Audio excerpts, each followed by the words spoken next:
जय Jagannath. Hello friends, welcome to my channel economics in Odia.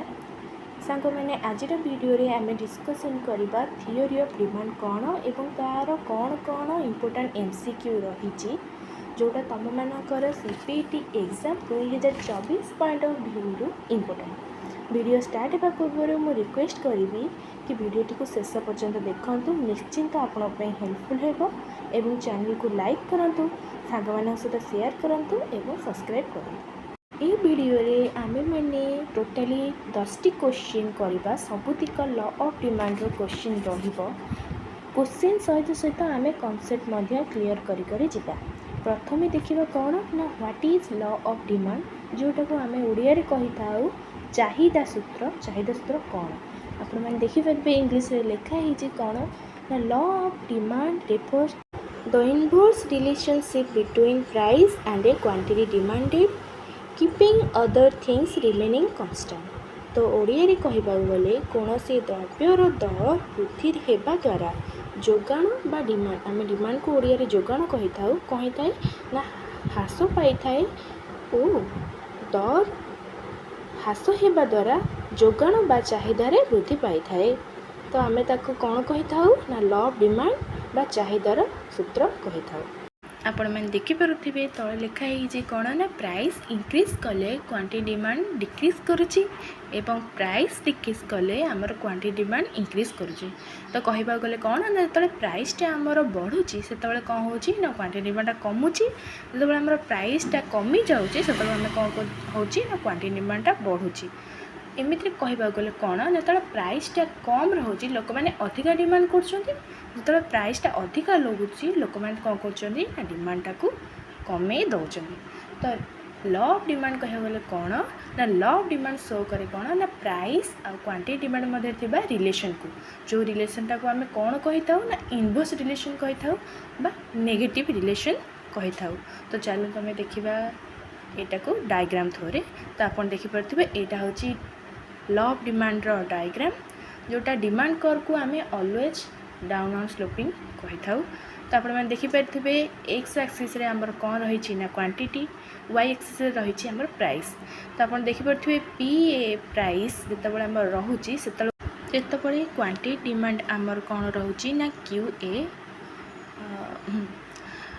देखिपे मु नालिकार मार देछि देखिपे जो पी ए प्राइस रे क्यू ए क्वांटिटी रोचे, क्वांटिटी केते कम रोचे जो प्राइस टा हाई अच्छी। तो आप पुणी देखिपारे ता तलू जो लिखाई पी बी प्राइस रे आमर केते क्वांटिटी आम पाचे ना क्यू बी, जो प्राइस टा कमी जाऊँगी से आम कौन पाचे ना अधिक क्वांटिटी पाचे। तो चलतु आम देखी ना फास्ट क्वेश्चन आमर लिखाई law of demand states that dash relationship between price and quantity. तो मुझे तुम मानक पूर्व लॉ ऑफ डिमांड स्लाइड रे कहली कि कौन ना इनवर्स रिलेशन। तो देखिबा question number 2, when two or more good are demanded simultaneously it is known as. तो साइमल्टेनियसली माने होची एका सहित, जेतबळे आमे दीटा गुड को एका सहित डिमांड करूचे ताको आमे कौन कहूचे ना जॉइंट डिमांड कहूचे।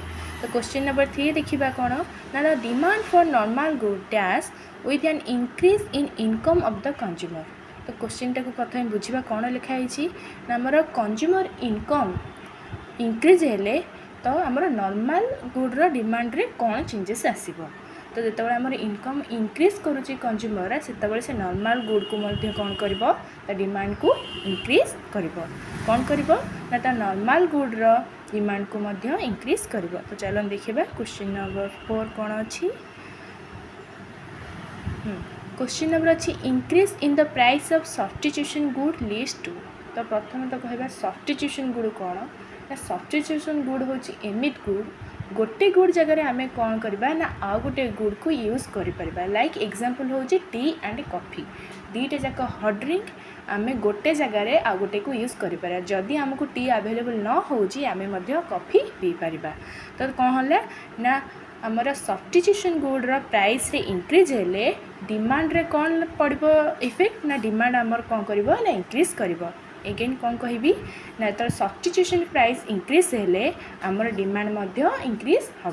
तो यहाँ मोस्ट इंपोर्टेंट आपको मन रखिए। चलो देखिए आमर नेक्स्ट क्वेश्चन। तो क्वेश्चन नंबर 5 अच्छे there will be a dash change in demand curve of car with an increase in the price of petrol.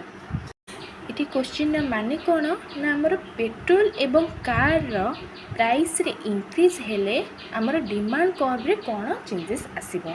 तो प्रथम तो कहबी कार आउ पेट्रोल हेले आमर कॉम्प्लीमेंटरी गुड जमते आम पूर्व जाले सब्स्टिट्यूशन गुड सेमती हूँ कौन ना आम कॉम्प्लीमेंटरी गुड। कॉम्प्लीमेंटरी गुड हूँ कौन ना दुईटा जाक गुड आमर एका सहित यूज रे आसीबो। धरक एग्जांपल आम दबा पेट्रोल की कार बिना पेट्रोल कार किसी यूज नहीं कि बिना कार रे पेट्रोल किसी यूज नहीं। तो आप देखिपे कौन ना जो आमर पेट्रोल एवं कार प्राइस रे इंक्रीज होची सेतळको डिमांड कर्व आमर कौन कर लेफ्ट वर्ड शिफ्ट होची। ए क्वेश्चन टी मध्य इम्पोर्टेंट एटा चांसेस अच्छी आसीपारे एग्जाम रे तो सेति पे एटा को देखिकी मध्य जिबे।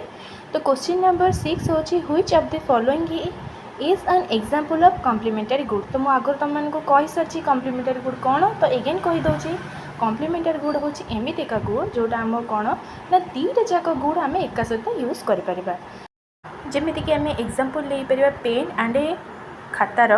तो आम खाता पेन को माने कौन करूँ ना एक सहित यूज करूँ बिना पेन रे खातार कौन सी आवश्यक नहीं कि बिना खातार पेन कौन सी आवश्यक हो न थाए सेहीपरि कौन ना आमर होता है कॉम्प्लीमेंट गुड। तो ऑप्शन देखिए आमर कौन अच्छी T and coffee Coke and Pepsi rice and wheat. तो ये तीनटा जगह सब्स्टिट्यूशन गुड से कॉम्प्लीमेंटरी गुड किसी भी ये एग्जांपल ना तो answer of none of this. तो देखिए आमर next question number 7 which of this is not an example of substitution goods. तो सब देखुवे दौर केतले कोटा सब्स्टिट्यूशन गुड आ केतले दौर नॉट सब्स्टिट्यूशन गुड। तो आप देखिकी करेंगे। तो आमर एग्जांपल अच्छे tea and coffee ink and pen Coke and Pepsi bread and butter. तो ये आमर आंसर हो ब्रेड एंड बटर आउ बाकी गुरा सब आमर कौन ना सब्स्टिट्यूशन गुड। देखिए then question number 8 expansion in demand leads to. Demand रे एक्सपेंशन हेले आमर डिमांड कर्व रे कौन चेंजेस आसीबो। तो आमर डिमांड कर्व कौन हबो ना डिमांड कर्व आमर डाउनवर्ड मूवमेंट हबो। तो मुझे कही रखी जो डिमांड कर्व मूवमेंट कि चेंजेस देते दुईटा जाक कनसेप्ट बहुत अलग से आप देखिकी करेंगे। यहीटा भी exam point of view important question. तो सब जाक एथर इंपोर्टेंट क्वेश्चन अच्छी तो आपको मन रखिए। तो question number 9 expansion in demand occurs to. पूर्व क्वेश्चन था expansion in demand leads to. Expansion in demand माने डिमांड एक्सपेंशन कौन हम आ ये क्वेश्चन माने हूँ एक्सपेंशन डिमांड केमिति हुए माने केमिति अकर हुए कौन हुए ना आमर आंसर हम कौन ना fall in price of the given commodity. Commodity price रे फॉल हेले डिमांड आमर कौन होता है ना डिमांड आमर एक्सपेंशन होता है। यहाँ भी इंपोर्टेंट आपको भी मन रखिए। तो आम तापर देखिए नेक्स्ट क्वेश्चन आमर question number 10 a movement along the demand curve for soft drink is best describe as. कौन कहला ना तो आम डिमांड कर्व मूवमेंट होची कहा जगो ना सॉफ्ट ड्रिंक रो कौन हेले आमर डिमांड कर्व रे कौन होची ना मूवमेंट होची। तो क्वेश्चन में देखिबा कौन चेंज इन क्वांटिटी डिमांड। तो मन रखिए आमर सॉफ्ट ड्रिंक रो क्वांटिटी डिमांड रे कौन हेले चेंजेस हेले डिमांड आमर कौन हुए ना डिमांड कम आमर मूवमेंट हुए। यहाँ बहुत इंपोर्टेंट आपको भी मन रखिए। तो आपण मैंने कहतु सॉफ्ट ड्रिंक आमर कौन मु आगुरी कही सारी सॉफ्ट ड्रिंक आमर हो कौन ना कॉम्प्लीमेंटरी गुड। तो आज आम मैंने टोटाली 10 क्वेश्चन कले जोटा रिलेटेड थिला आमर लॉ ऑफ डिमांड रे। तो मुझे पार्ट 2 भी आनी यहाँ पार्ट 1 थिला। तो आपण निश्चिंत जनातु केमिति लागिला कमेंट रे मते जनातु एवं चैनल को लाइक करंतु शेयर करंतु सब्सक्राइब करंतु। तो एगेन आम टिके ओवरव्यू करदबा आम आज कौन कौन पढ़िले। तो आम फास्ट पढ़िले तो लॉ ऑफ डिमांड। तो एगेन मु कहबी लॉ ऑफ डिमांड आमर कौन शो करे ना आमर लॉ ऑफ डिमांड शो करे प्राइस और क्वांटिटी मध्य थिबा रिलेशन। जो रिलेशन आम कौन ना इनवर्स बा नेगेटिव रिलेशन। आमर प्राइस जो इंक्रीज होची से क्वांटिटी डिमांड डिक्रीज होची प्राइस आमर डिक्रीज होची से क्वांटिटी डिमांड आमर कौन होची ना इंक्रीज होची। देन आम पढ़ले कौन ना जॉइंट डिमांड। जॉइंट डिमांड आम क्या कहया ना गोटे दीटा गुड रु किंबा दीटार अधिक गुड को आम तो एका सहित डिमांड करुचे ताकू आम कौन कहूचे ना जॉइंट डिमांड। देन आम पढ़ले कौन ना आम पढ़ले substitution good. Substitution good again कहीदेवी एग्जांपल आम कौन ना आमर tea and coffee Pepsi and cola आम कौन ना गोटे गुड जगार अन्य गुड को सब्स्टिट्यूट करपारे यूज करपारे यहाँ आम कौन है ना सब्स्टिट्यूशन गुड। तापर आम कौन जानिले ना कम्प्लीमेंटरी गुड। कम्प्लीमेंटरी गुड कौन ना कम्प्लीमेंटरी गुड हूँ आमर सब्स्टिट्यूशन गुड्र अपोजिट। आम दीटा जाक गुड को एका संगे यूज करुचे। दीटा जाक गुड नेसेसरीली आम दरकार। आम जब गोटे को किणुचे अन्यटा को किणवाई बाध्य होचे।